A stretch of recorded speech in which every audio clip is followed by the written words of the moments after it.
RSS का एक मुखपत्र है, आप भी उसको पढ़िएगा, ऑर्गेनाइजर नाम है उसका। उसने खुद कहा है कि 2024 में मोदी मैजिक नहीं चलेगा, मोदी के नाम पे आप वो चुनाव नहीं जीत पाएंगे। 2024 में ना तो हिंदुत्व का मुद्दा चलेगा, दबा हुआ इतिहास नहीं जगा रहे, ये इतिहास को बदलने की कोशिश कर रहे हैं। अगर इतिहास दबा हुआ है, इतिहास ये इनके हिसाब से सही है, तो जब ये चीन में जाते हैं, जब ये जापान में जाते हैं मोदी जी, जब अमेरिका जाते हैं मोदी जी, तो वहां जाके आप भगवान बुद्ध और गौतम और गांधी जी की शरण में क्यों चले जाते हैं? वहां जाके आप सावरकर और गोडसे की बात करो ना। धीरेन्द्र शास्त्री का सब जान गए, जिस तरीके के आसाराम बापू थे, जिस तरीके का राम रहीम था, उसी पैटर्न पे धीरेन्द्र शास्त्री भी चल रहा है। और धीरेन्द्र शास्त्री अगर इतना बड़ा बाबा था, ज्ञानी था, तो उड़ीसा वाला जो रेल दुर्घटना हुई, उस रेल दुर्घटना को उसने क्यों नहीं रुकवा दिया? और धीरेन्द्र शास्त्री पे तो खुद इल्जाम लग रहे हैं कि उनके आश्रम से सैकड़ों लोग लापता हो चुके हैं और दर्जनों के खिलाफ जो है दर्जनों एफआईआर उनके यहाँ हो चुकी है लापता होने की। धीरेन्द्र शास्त्री का भी हिसाब किताब बहुत जल्दी होने वाला है। मुख्य बात यह है कि सरकार अभी तक अपना रुख स्पष्ट नहीं कर पाई है। कहीं तो सरकार ये कह रही है कि साहब कार्रवाई कर रहे हैं, लेकिन सरकार के जो मंत्री हैं, अनुराग ठाकुर हो या और जो अमित शाह जी हो, इन लोगों से जब बैठक हुई तब इन लोगों की जो कथनी रही है, इनकी कथनी ये रही है कि हाँ साहब बैठक हो रही है, लेकिन पुलिस का जो रुख है, पुलिस की बात की जाए तो पुलिस अलग टोन में बात कर रही है। पुलिस कह रही साहब ऑडियो भेजो, पहलवानों से वीडियो भेजो।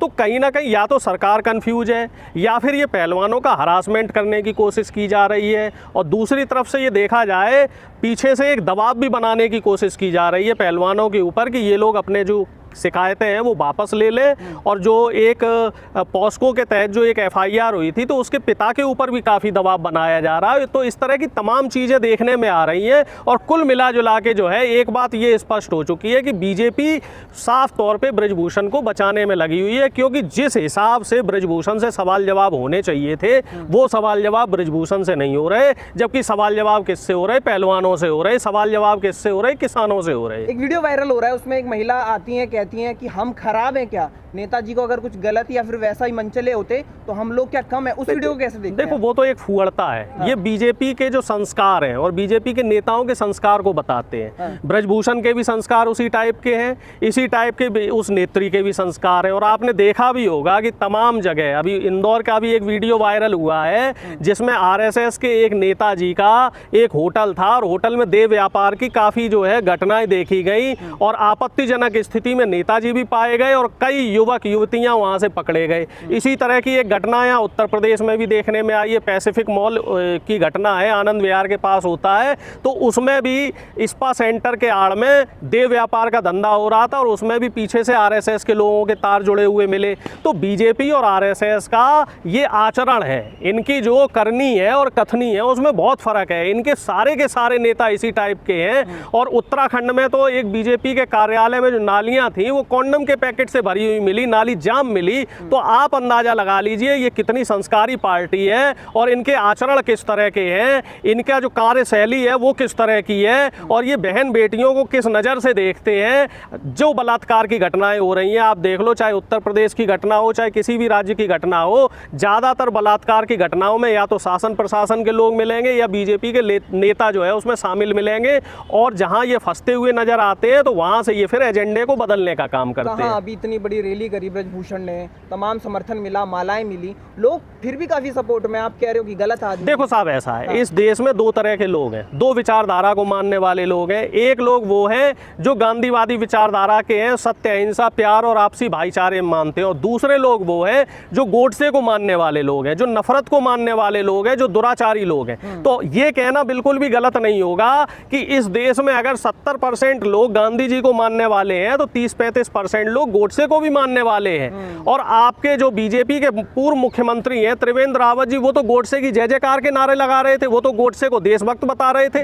और संबित पात्रा जो है, जो प्रवक्ता है, वो गांधी को राष्ट्रपिता मानने को तैयार नहीं है। वो कह रहे हैं कि बापू कैसे राष्ट्रपिता हो गए, एक व्यक्ति जो 1880 शताब्दी में पैदा हुआ और वो कैसे हमारा राष्ट्रपिता हो जाएगा। तो इस तरह की आप बातें देख लो, जब बीजेपी के लोग गोडसे को तो बता रहे हैं देशभक्त, जगा रहे हैं, वो जो दबा हुआ इतिहास नहीं जगा रहे, ये इतिहास को बदलने की कोशिश कर रहे हैं। अगर इतिहास दबा हुआ है, इतिहास ये इनके हिसाब से सही है, तो जब ये विदेशों में जाओगे तो आपको गांधी की शरण लेनी ही पड़ेगी, क्योंकि गांधी कोई एक व्यक्ति नहीं थे, एक विचारधारा थी। और वो ऐसी विचारधारा थी, इस विचारधारा को हमारे देश नहीं पूरी दुनिया में लोग मानते हैं। दक्षिण अफ्रीका जो हमारे बाद में आजाद हुआ हुआ है, वहाँ नेल्सन मंडेला को वहाँ का गांधी माना जाता है। और तमाम जो राज्य है, तमाम जो देश है, छोटे छोटे देश हो या बड़े बड़े देश हो, वो गांधीवादी आइडियोलॉजी को अभी भी पढ़ते हैं और उसको पढ़ने के लिए हमारे देश में आते हैं और उस विचारधारा को एडॉप्ट कर रहे हैं। विदेशी, चाहे यूरोप के लोग हो, यूएसए के लोग हो,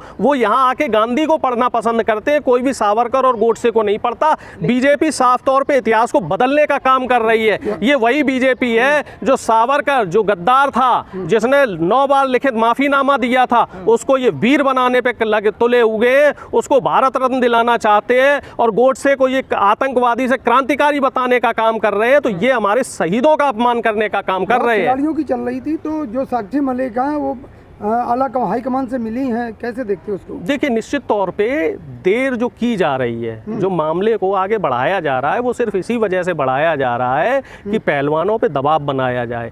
किसी को पैसे पे का लालच देने की कोशिश कर रहे हैं, किसी को नौकरी का दबाव बना रहे हैं कि तुम नौकरी ज्वाइन नहीं करोगे, आंदोलन करोगे तो तुम्हें नौकरी से निकाल देंगे, किसी के ऊपर चरित्र पे उसके लांछन लगाए जा रहे हैं। तो हर तरीके से ये सरकार जो है वो दबाव बनाने की कोशिश कर रही है। ये बीजेपी की शुरू से इसी तरीके की फिलॉसफी रही है, इनका आचरण ही इस तरीके का रहा है। हमें किसान आंदोलन को उसको देखना होगा। किसान आंदोलन को पहले बदनाम किया, खालिस्तानी, पाकिस्तानी, देशद्रोही बताया, फिर आंदोलन को तोड़ने की कोशिश की। 3-4 जो किसान यूनियनें थी वो आंदोलन छोड़ के भी गई थी, फिर पुलिस प्रशासन का दबाव बनाया, फिर किसानों को कुचलवाने का भी काम किया। और बाद में आपने देखा कि जब किसान नहीं टूटे तो मोदी जी को हार माननी पड़ी, माफी मांगनी पड़ी। उसी तरीके से पहलवानों पे ये अब दबाव बनाने का काम कर रहे हैं। इनको जंतर मंतर से हटा दिया, इनके ऊपर फर्जी केस लगा दिए, इनको पुलिस से रोदवाया, लेकिन इनके हौसले अभी भी पस्त नहीं हो रहे। और मुझे पूरी उम्मीद है, कहा जा रहा है कि आंदोलन खत्म हो गया है। नहीं, आंदोलन खत्म नहीं हुआ है। नई रणनीति के तहत आंदोलन फिर से शुरू किया जाएगा। अभी सरकार को समय दिया जा रहा है। जहां तक मेरी जानकारी है, सरकार को सिर्फ समय दिया गया है, क्योंकि सरकार जो गृह मंत्री है, गृह मंत्री ने आश्वासन दिया है कि हाँ भाई हम कार्रवाई करेंगे। अब गृह मंत्री अगर कार्रवाई नहीं करेंगे तो आंदोलन होगा। आंदोलन, यही तो बात है कि एक ही आंदोलन, वो एक ही तरीके के बंदे हर आंदोलन में दिख जाते हैं। आंदोलन जीवी काम कुछ है नहीं। अब आप मुझे एक बात बताइए कि अगर सत्य के लिए, अहिंसा के लिए, भाईचारे के लिए और अन्याय के लिए लड़ने करने के लिए सरकार अगर अन्याय के खिलाफ लड़ने के लिए क्या अलग अलग व्यक्तियों की जरूरत है? महात्मा गांधी ने देश को आजाद कराने के लिए 85 आंदोलनों में हिस्सा लिया, चाहे वो असहयोग आंदोलन हो, चाहे वो नमक यात्रा हो, चाहे वो डांडी मार्च हो, चाहे अंग्रेजों भारत छोड़ो आंदोलन हो। इस तरीके के 85 आंदोलन महात्मा गांधी जी ने जो है अटेंड किए। उसमें कई आंदोलन में वो अग्रणी भूमिका में रहे और कई आंदोलनों में वो सहयोगी भूमिका में रहे हैं। देखिए, जब सत्ता के खिलाफ, शासन के खिलाफ और प्रशासन के खिलाफ आवाज उठाई जाती है, तो अगर आप उसका हिस्सा बन रहे हैं तो जाहिर सी बात है आप अन्याय के खिलाफ खड़े हैं, आप सरकार की गलत नीति के खिलाफ खड़े हैं। अब अगर उस पर सरकार आपको आंदोलन जीवी कह रही है, आपको देशद्रोही कह रही है, आपको आतंकवादी कह रही है, तो ये सरकार की जो है मनोदशा है कि वो सरकार की आइडियोलॉजी इसी तरीके की है कि आप विरोध करेंगे तो आप आतंकवादी हो गए,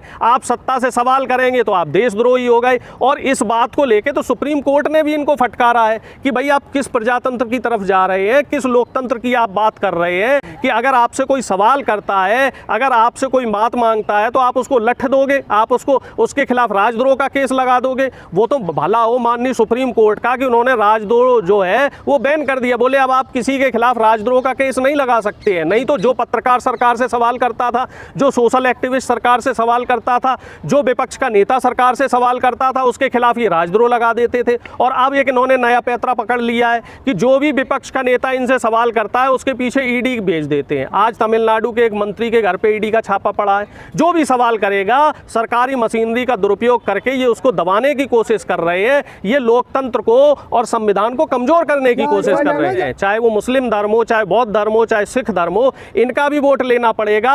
और उसी का जो परिणाम है आप देखना, उत्तराखंड में पहली बार ऐसा हुआ है कि बीजेपी कार्यालय में कलमा पढ़ा गया। अब ये लोग जो है पसमानदा की बात कर रहे हैं। मुसलमानों में एक बड़ा तबका होता है, पिछड़ा समाज है मुसलमानों का, जैसे पसमानदा समाज कहते हैं। तो अब मोदी जी पसमानदा समाज को लुभाने का काम कर रहे हैं। अब चूंकि एक बात ये है ना कि आप सिर्फ और सिर्फ हर जगह मंदिर मस्जिद, हर जगह हिंदू मुस्लिम, हर जगह आप लव जिहाद, आप हर जगह जो है आप हिजाब, तो ये मुद्दे आपके हर बार नहीं चलेंगे। आपको मुद्दे बदलने पड़ेंगे।